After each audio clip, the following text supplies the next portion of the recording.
Shaving or trimming too high on your jawline can cause catastrophic problems. Not only will it make you have an appearance of looking fat, but it will ruin the whole composition of the beard. Because when we shave and trim, we want everything to match and flow with the jaw into the hair. But what happens if we go a little too high? Can we fix it? Yes, we can, but it just depends on where we go wrong. For example, it's easier to fix the line closer to your chin than it is to the back of your jaw. It all depends on where you make the mistake. If you make the mistake towards your jaw, it's gonna be harder because it's going to make more of a rounder line on your jaw. Versus if we go more towards the chin, we can angle it towards the back of the jaw and kind of help us out on that line. So since I have a few days on my beard, I wanted to give you guys an example of how to fix. So on one side, I'll show you how to fix, and then on the other side, I'll show you what can go wrong.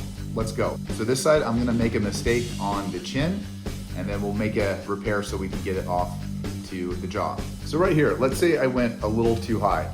Just go ahead and angle your clippers down to the left or your razor, and then just angle it down so as we went up this way, like a mistake, go ahead and angle your clippers down to the left and then right into the jaw. So just in case you go a little too high with your clippers on an angle, just go ahead and switch it to the opposite side of that angle and ride the continuation of your jawline.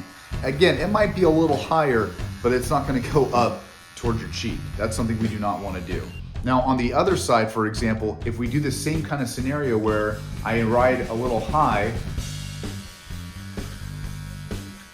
it's gonna be really hard to match the chin. That's why I say it's a little easier if you mess up on the chin side versus the back side of the jaw. So if you're in this case scenario where you went a little too high on the back side of the jaw, you might be able to switch it, re-angle your clippers, and start to chop down.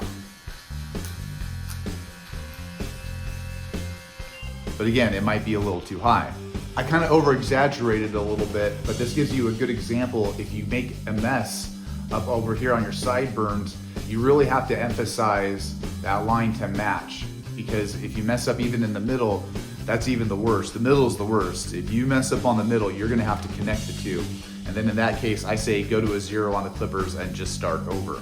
So now that I got both sides of my jaws all messed up, I'm gonna go ahead and just trim everything down to a 0. But I wanted to make this a factor for you guys of how important it is to give yourself a little bit extra room if you're shaving or trimming that jawline. It's gonna give you a little bit of extra help if you give yourself some space, just in case you wanna keep it and grow your neckline a little longer, or if you're going shorter on your beard, you can hike it up just a little bit. But these are all little things that you can do to get that perfect looking beard and that facial hair look. We all wanna make things nice, prim, and proper.